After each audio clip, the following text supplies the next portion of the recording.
Hey guys, welcome to episode 3 of SEO in the Shed with me, John Earnshaw, the Chief Product Evangelist at PyData Metrics. And today I'm going to be talking about contextual optimization. Now, if you haven't seen a previous episode, episode 2, it's probably well worth going to begin with that one because that was all about cannibalisation and in particular internal conflict, where I was looking at some techniques to identify the extent to which your content suffers from internal conflict or cannibalisation, and secondly, how to fix it.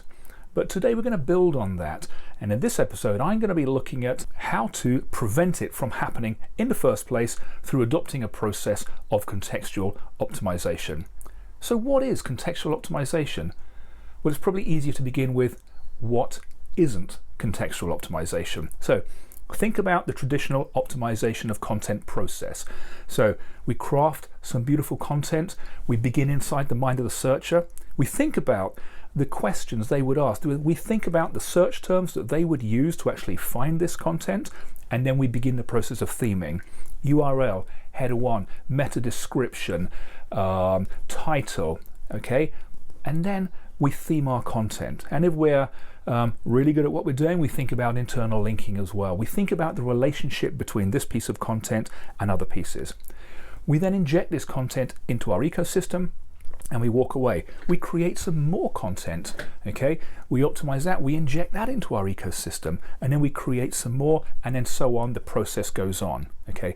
But what we're not doing is we're not optimizing this content in the context of what already exists within our ecosystem, okay? So we are not doing it contextually. Now, what's already in our ecosystem, there could be tens of thousands of pieces of content in all forms, okay? These could have been created by us, they could have been created by our predecessors, they could be 3, 4, or 5 years old, okay? And we have to think really carefully about the sort of content that already exists within our ecosystem. Because if we don't, this is the kind of thing that can happen. And here we have a classic example of internal cannibalisation. Okay, the website here is Good Housekeeping, and the search term is healthy dessert recipes.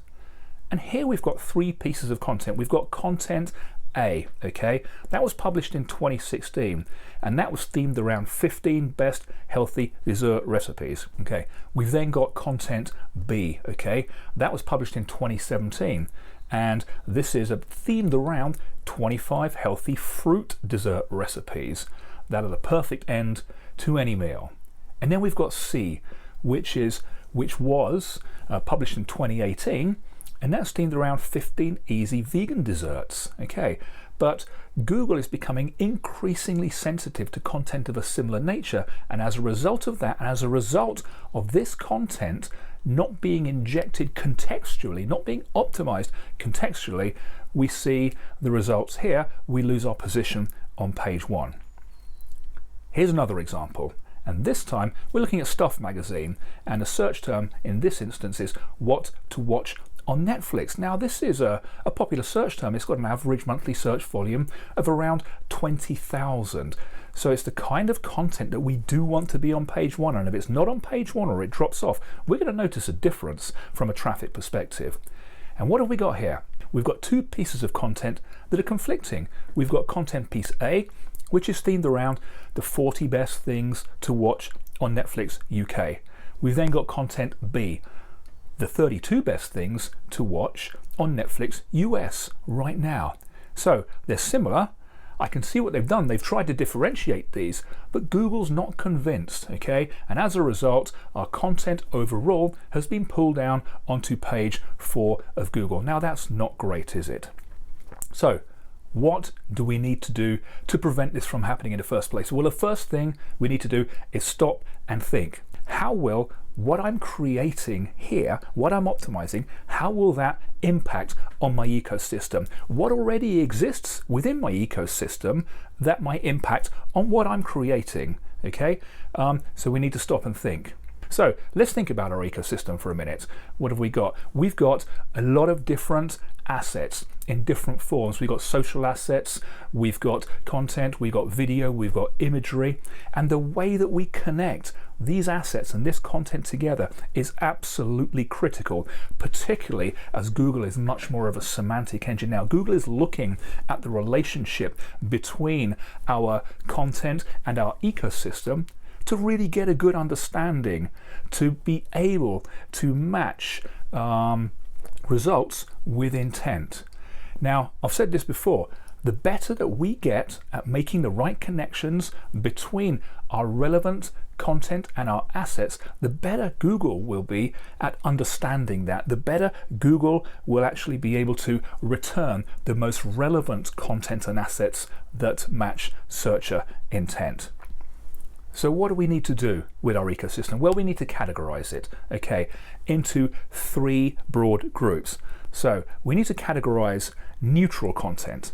That's content that's not really got much to do with the piece of content that I'm creating, okay. We've then got to identify potential conflicting content. That's content, just like the Netflix example, with stuff that's actually very, very similar, themes similarly, probably got similar titles as well, but not necessarily. Okay, so that's potentially conflicting content. That's the second group. The third group of content we need to identify is complementary content, and that's content that is semantically related, so it's on a similar subject.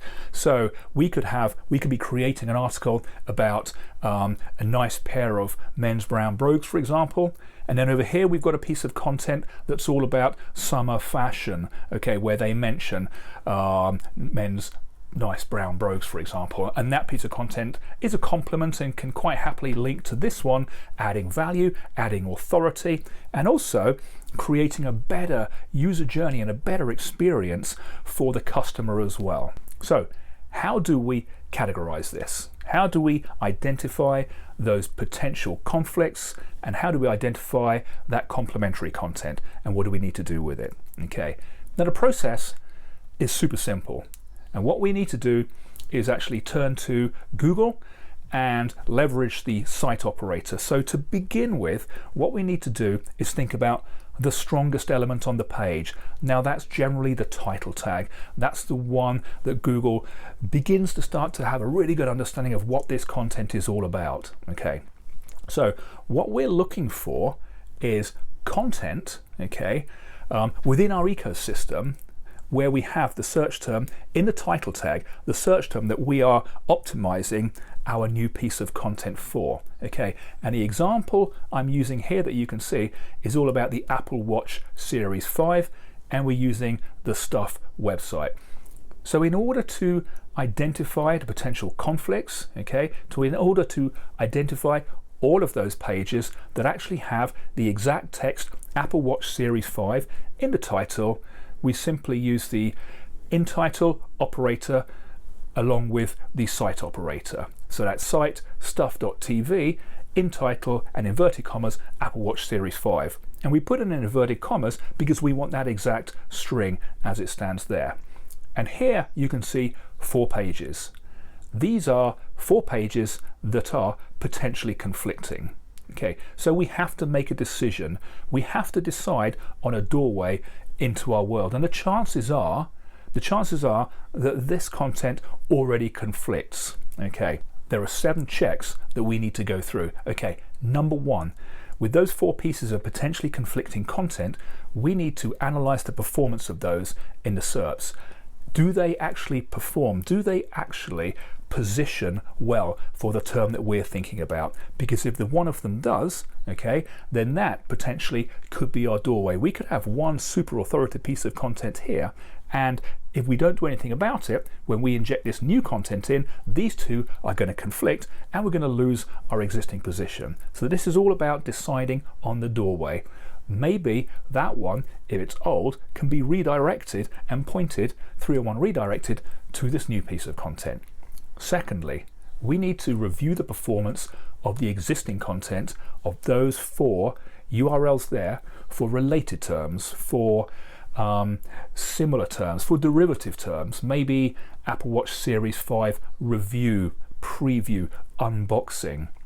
And if that's still relevant, okay, and it's still positioned well, then again, that will affect the decision, because we don't want to destroy good visibility if it's driving traffic.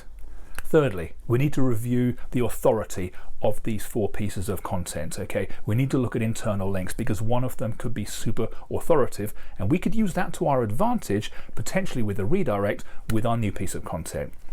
We decide on the most appropriate doorway. We theme that one appropriately, and then we make adjustments, subtle adjustments to the theming of those potentially conflicting pages where appropriate. And then finally, step 7, we utilize internal links to signal authority. Okay, so that's how we deal with the potential conflicts. Now we turn to the complements. Okay, so using the same example, we need to discover which pieces of content on this domain contain the exact text Apple Watch Series 5, but not in the title. So we remove the title operator. What we're looking for are opportunities for semantically related content that happen to be talking about the Apple Watch Series 5 to link from that to our new content. So these complements are going to immediately start to pass authority onto our new piece of content, so it gets a head start and hits the ground running when we inject it into our ecosystem. Because all of this is about ensuring that every piece of content that we create adds value, one piece at a time, to our existing ecosystem. So the steps that we need to go through here: number 1, identify the most relevant pages. Okay, well, you can see here we've got a number of them. You can see we've got 23 pieces of content that actually mention Apple Watch Series 5 within that content somewhere. These are going to be really good complementary opportunities. So we identify the most relevant pages. We consider the authority of these pages. I would probably look at the internal links and the external links pointing to these pages and think about getting links from the most authoritative and semantically relevant ones first. We rule out any possibility of conflict. And before we add the link, and we don't need to stuff this content with links. Before we add the link, think, would this help? Would this help the visitor, as well as Google, get a good understanding about what this destination page is all about? And then finally, we need to add those links to those relevant pages. Okay. Now, I'd like to end here by reading you a quote from Alison Lowe. Good friend of mine, Alison, the engagement manager for British Vogue. And this is what Alison had to say after we were having a conversation about using data in order to ensure that value is added, continually added to an ecosystem. And this is what Alison had to say. As a publisher, we have thousands upon thousands of articles on our website and are adding dozens more daily. Internal conflict is therefore a major concern for us. When we're planning for a big event, we build a whole framework laying out what we will publish, how we will link it all together as a framework, and how to optimize each to maximize the benefits of a content cluster, but minimize the potential of internal conflict. Alison, that's genius. And if everybody did that, our ecosystems would be in a much healthier position. We would begin to eliminate internal conflict or cannibalisation, and the value that we would get from our ecosystems would increase substantially. So, thanks for watching, guys. You can download my contextual optimization cheat sheet, that's below. Okay, don't forget to subscribe to this channel for future videos, and also you can subscribe to my Shed newsletter for more SEO hints and tips. And you can also follow me on LinkedIn and Twitter, and all those details are below. So until next time, thanks very much for watching.